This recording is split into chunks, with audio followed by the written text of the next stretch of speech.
27 رجب کو جبرائیل آئے، آسمان سج چکے ہیں اور ہماری یعنی زبان میں یا ہمارے رواج میں کہ یا رسول اللہ استقبال کے لیے قطاریں لگ گئی ہیں، آپ ان کو لے کر گئے۔ اللہ نے اپنے نبی کا ہاتھ پکڑا اور اپنی ذات تک پہنچا دیا۔ ہم اپنا ہاتھ اللہ کے نبی کے ہاتھ میں دے دیں تو ہم بھی اللہ کی ذات تک ہماری بھی پہنچ ہو جائے گی۔ اور پہلی ہستی ہیں جن کا قدم اللہ کے عرش پر پڑا۔ اللہ تعالیٰ نے ایسا خوبصورت سلام پیش کیا، تو اللہ کے نبی پہ قربان جاؤں، انہوں نے اپنی امت کو بھی شریک کر لیا۔ السلام علینا وعلی عباد اللہ الصالحین۔ اللہ ہمارے اوپر بھی سلام ہو آپ کا، اور جو میری امت کے نیک لوگ ہیں ان پر بھی آپ کا سلام ہو، آپ کی رحمت ہو۔ یہ آپ کا سینہ چاک کیا، دوسرے فرشتہ وہ پانی لایا زمزم کا، اس سے آپ کے سینے کو صاف کیا، پھر دل باہر نکالا، اس کو چیرا، اس سے صاف کیا، اور پھر دوبارہ دل کو رکھ دیا اور سینے کو بند کر دیا۔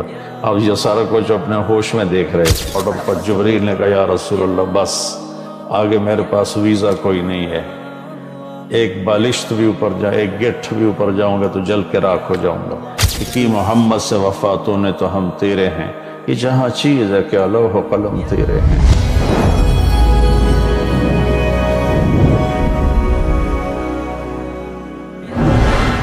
السلام علیکم ورحمۃ اللہ وبرکاتہ۔ الحمد للہ وکفی وسلام علی عبادہ الذین اصطفی، اما بعد۔ رجب کے مہینہ میں اللہ تعالیٰ کے نبی کو اللہ تعالیٰ نے اپنے پاس بلایا، جس کو ہم معراج کہتے ہیں، شب معراج، لیلۃ المعراج، اور اس کے لیے اہتمام بھی کیا جاتا ہے، عبادات کا، خیرات کا۔ یہ اللہ تعالیٰ کی بہت بڑی قدرت میں سے ایک چھوٹا سا نمونہ تھا کہ 3 کپڑوں میں اٹھایا اور سارے خلا کے پردوں کو چاک کروا کے 7 آسمان کے دروازے کھلوا کر سدرۃ المنتہا پہ جبریل کی بھی بس ہو گئی کہ اس کے آگے اتنا بھی اوپر گیا تو جل کے راکھ ہو جاؤں گا، تو اس سے اوپر آپ تشریف لے گئے، اور پھر عرش خوشی سے جھوم اٹھا، اہتز عرش الرحمن، عرش خوشی سے یوں جھوم رہا تھا۔ خوشی میں انسان بے خود ہو کر جھومنے لگ جاتا ہے، تو اللہ کا عرش جھومنے لگا آپ کی آمد پر۔ اور پہلی ہستی ہیں جن کا قدم اللہ کے عرش پر پڑا، اور اللہ تعالیٰ اور اللہ کے محبوب کے درمیان جتنے نور کے پردے تھے اللہ نے سب ہٹا دیے۔ اور السلام علیک ایھا النبی ورحمۃ اللہ وبرکاتہ۔ اللہ تعالیٰ نے ایسا خوبصورت سلام پیش کیا، تو اللہ کے نبی پہ قربان جاؤں، انہوں نے اپنی امت کو بھی شریک کر لیا۔ السلام علینا وعلی عباد اللہ الصالحین۔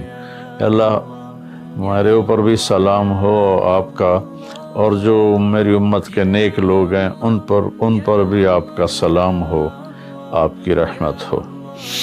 تو معراج کا واقعہ اسباب کے خلاف ایک انتہائی عجب اللہ کی قدرت ہے، اور اس میں ایک چھوٹی سی بات عرض کروں کہ جب آدمی پس جاتا ہے نا اور کہتا ہے متی نصر اللہ، یا اللہ تیری مدد کہاں ہے، تو پھر اللہ کی طرف سے جواب آتا ہے الا ان نصر اللہ قریب، بے شک میری مدد قریب ہے، آ رہی ہے۔ یہ واقعہ طائف کے بعد پیش آیا ہے، جب آپ بے بس ہو گئے تھے، پتھر کھا کے شدید زخمی ہوئے، پھر آپ مکہ تشریف لائے تو باہر ٹھہر گئے، اندر آنے کی آپ کی سکت نہیں تھی، اور آپ نے زید ابن حارثہ کو اخنس بن شریک کے پاس بھیجا کہ مجھے پناہ دو، میں مکہ میں داخل ہونا چاہتا ہوں، تو اس نے انکار کر دیا، کہا میں نہیں پناہ دیتا۔ پھر اپنے سہیل ابن عمر کو پیغام بھیجا کہ مجھے پناہ دو، اس نے بھی انکار کر دیا۔ پھر ایک اور عرب کے سردار تھے، ان کو پیغام بھیجا، غالباً صفوان بن امیہ کو پیغام بھیجا کہ مجھے پناہ دو، تو انہوں نے بھی انکار کر دیا۔ تو پھر آپ نے مطعم بن عدی کو پیغام بھیجا، ان کے بیٹے جبیر صحابی بنے، تو مطعم بن عدی کو پیغام بھیجا تو وہ آپ نے بچوں کو لے کر باہر گیا اور اللہ کے نبی کو اپنے بیٹوں کے ساتھ لے کر مکہ میں انٹر ہوا، حرم شریف میں آ کے اعلان کیا آج کے بعد محمد بن عبداللہ صلی اللہ علیہ وسلم میری پناہ میں ہے، انہیں کوئی ٹچ نہیں کر سکتا۔ ابو جہل نے کھڑے ہو کر کہا تم یہ اس کا کلمہ پڑھ کے کہہ رہے ہو یا اپنی سرداری کے زوم پر کہہ رہے ہو، اپنی سرداری کے بلبوتے پر؟ اور کہا نہیں، میں نے اس کا کلمہ نہیں پڑھا، جو اللہ نے مجھے سٹیٹس دیا ہے اس کی وجہ سے کہہ رہا ہوں۔ کہ پھر ٹھیک ہے، ہم ان کو کبھی ٹچ نہیں کریں گے۔ اس قدر حال سنگین ہو گیا تھا، اور کبھی آسمان کے فرشتے نہیں روئے سوائے دو جگہ۔ ایک دفعہ جب ابراہیم علیہ السلام نے حضرت اسماعیل کو الٹا لیٹایا اور چھری ہاتھ میں اور سر کے بال ہاتھ میں اس طرح، اور یوں آسمان کو دیکھ کے کہا یا اللہ تو مجھ سے ناراض ہو گیا ہے کہ میرے دل میں اسماعیل کی محبت آ گئی ہے۔ اس پر آسمان کے فرشتے زار و قطار روئے تھے۔ اور ایک جب ہمارے نبی کو پتھر پڑے اور پڑھتے پڑھتے بے ہوش ہو کے گر گئے، اس وقت ساتوں آسمان کے فرشتے روئے تھے۔ اور پھر ملک الجبال حاضر ہوا، یا رسول اللہ اجازت ہو تو ان کو ایسے پیس کے سرما بنا کے رکھ دوں، ان اطبق علیہم الاخشبین۔ آپ نے کہا نہیں، لا اللہ ان یخرج من اصلابہ من یوحد اللہ، نہیں، اللہ تعالیٰ ان کی نسل میں ایسے پیدا کرے گا جو اللہ کی توحید کو ماننے والے ہوں گے۔ اس تکلیف کے بعد یہ سفر ہوا کہ 27 رجب کو جبرائیل آئے، آسمان سج چکے ہیں، اور ہماری یعنی زبان میں یا ہمارے رواج میں کہ یا رسول اللہ استقبال کے لیے قطاریں لگ گئی ہیں، آپ ان کو لے کر گئے۔ آپ ام ہانی رضی اللہ عنہ حضرت علی رضی اللہ تعالیٰ عنہ کے گھر میں تھے آپ، تو وہاں سے حتیم میں لے گئے، آپ کا سینہ چاک کیا۔ دوسرے فرشتہ وہ پانی لایا زمزم کا، اس سے آپ کے سینے کو صاف کیا، پھر دل باہر نکالا، اس کو چیرا، اسے صاف کیا، اور پھر دوبارہ دل کو رکھ دیا، سینے کو بند کر دیا۔ اب یہ سارا کچھ اپنے ہوش میں دیکھ رہے تھے۔ پھر وہاں سے براق پہ سوار ہوئے۔ براق گدھے سے بڑا قد، خچر سے چھوٹا قد والا ایک جانور تھا، جس پر آپ کو سوار کرایا گیا، اور وہ تھوڑا مستی کرنے لگا تو جبریل بولے تو یہ پتہ ہے تیرے اوپر کون سوار ہیں؟ تو اس کے ساتھ ہی وہ ایک دم سر نیچے کر گیا، اور پھر وہاں سے پرواز کی بیت المقدس، اور وہاں آپ نے 2 نفل پڑھے اور ان کو وہیں چھوڑ دیا، اس کو براق کو وہیں چھوڑ دیا۔ وہاں سے پھر سفر شروع ہوا اللہ کی طرف۔ اس سفر کو اللہ نے یوں بیان کیا، سبحان الذی اسری بعبدہ لیلا من المسجد الحرام الى المسجد الاقصى الذی بارکنا حولہ لنریہ من آیاتنا انہ هو السمیع العلیم۔ تو اس میں اہل علم کے لیے بڑا خوبصورت نقطہ بھی میرے ذہن میں ہے کہ یہ قرآن کی پہلی صورت ہے جو سبحان مصدر سے شروع ہو رہی ہے، سبحان الذی۔ پھر اس کو آگے لے جا کر اللہ تعالیٰ نے مصدر کے بعد فعل ماضی ہوتا ہے تو سبح للہ ما فی السماوات والارض کے ساتھ شروع کیا، تو مصدر آیا، ماضی آیا، ماضی کے بعد مضارع ہوتا ہے، فیوچر ہوتا ہے، مستقبل ہوتا ہے، تو یسبح للہ ما فی السماوات وما فی الارض الملک القدوس العزیز الحکیم۔ پھر اس کے بعد امر کا صیغہ ہوتا ہے، تو سبح اسم ربک الاعلی الذی خلق فسوی۔ یہ قرآن کا اعجاز ہے، قرآن کی خوبصورتی ہے، قرآن کی بلاغت ہے۔ سبحان، سبح، یسبح، سبح۔ تو اللہ تعالیٰ نے پہلے اپنی پاکیزگی کو بیان کیا کہ جو کچھ کہنے والا ہوں میں سب کچھ کر سکتا ہوں، میرے لیے کوئی مشکل نہیں کہ میں اپنے بندے کو لے کر گیا۔ اللہ آنے جانے سے پاک ہے، لیکن با کا اضافہ یہ بتاتا ہے کہ اللہ تعالیٰ کہہ رہے تھے یوں ہی سمجھو کہ میں اپنے بندے کو خود لے کر گیا اوپر۔ آپ جبریل کے کندھوں پر پروں پر سوار ہو کر نہیں گئے، آپ کا سفر الگ تھا، جبریل کا الگ تھا، یہاں تک کہ پہلے آسمان پر پہنچے تو دروازہ کھلا تو آدم علیہ السلام نے استقبال کیا، گلے لگایا۔ پھر اس سے اوپر گئے تو عیسیٰ علیہ السلام، یحییٰ علیہ السلام، زکریا علیہ السلام نے استقبال کیا، اور سارے آسمان کے فرشتوں نے استقبال کیا۔ پھر اس کے بعد تیسرے آسمان پر گئے تو یوسف علیہ السلام نے استقبال کیا اور سارے فرشتوں نے۔ پھر چوتھے آسمان پر گئے تو یونس علیہ السلام نے اور باقی سارے فرشتوں نے۔ تو پھر پانچویں آسمان پر گئے تو ہارون علیہ السلام اور آسمان کے فرشتے۔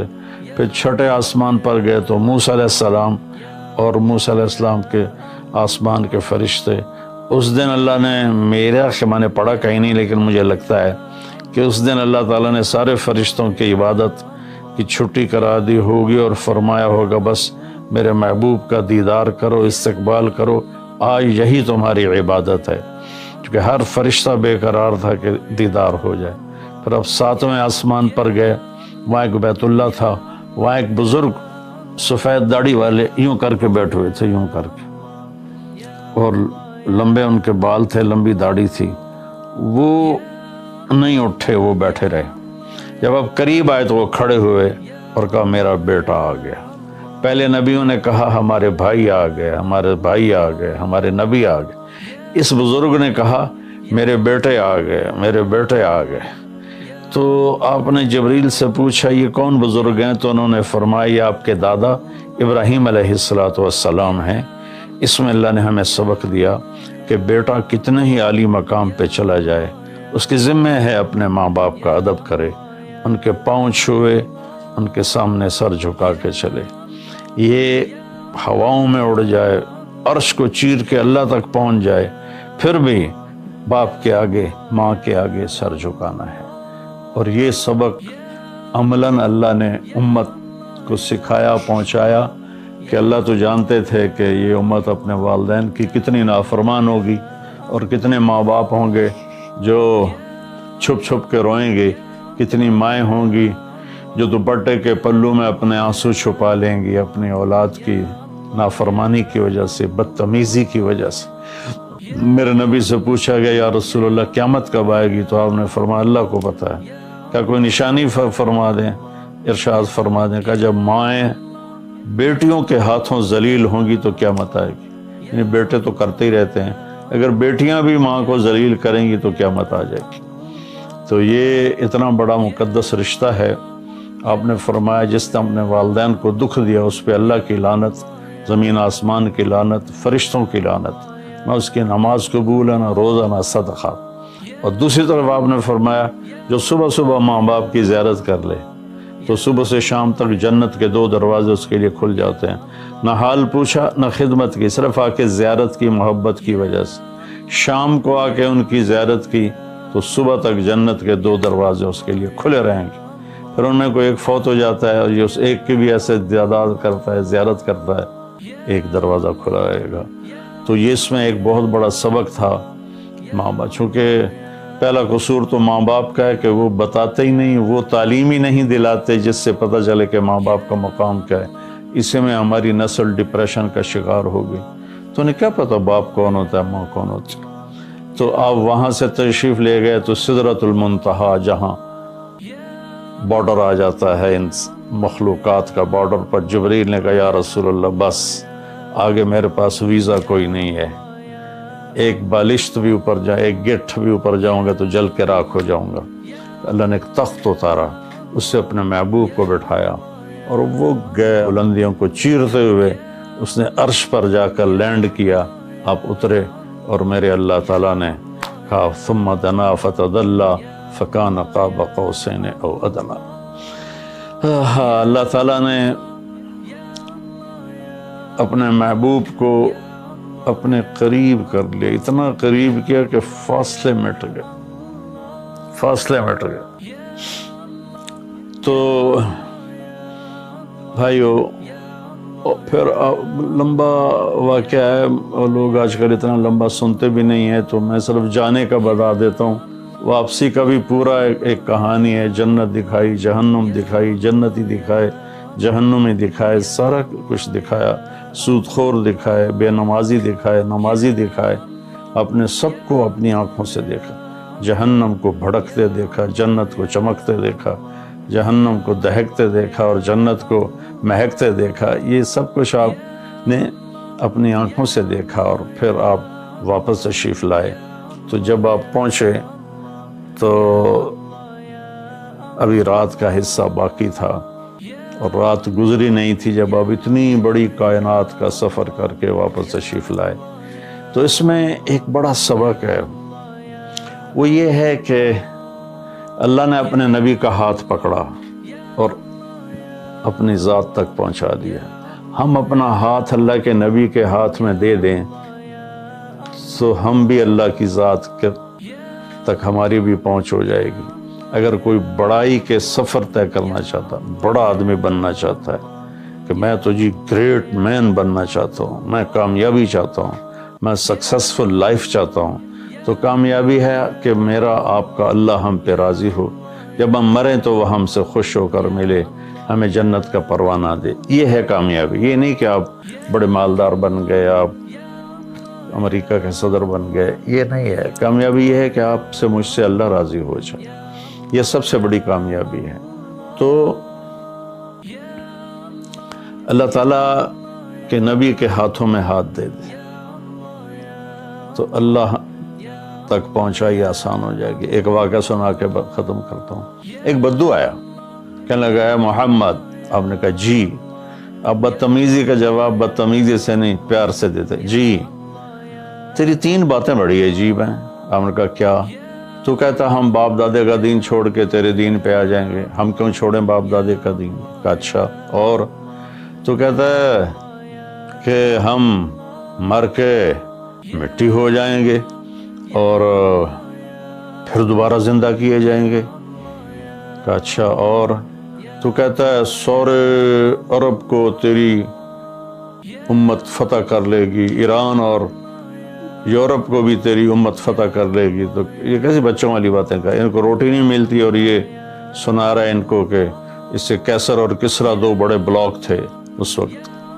تو آپ نے مسکرا کے فرمایا انشاءاللہ تیری عمر لمبی ہوگی، تو دیکھے گا کہ سارا عرب و عجم میرا کلمہ پڑھے گا، پھر تو دیکھے گا کہ سارا عرب و عجم یہاں مدینہ ڈھک کے آئے گا، اور پھر تو دیکھے گا کہ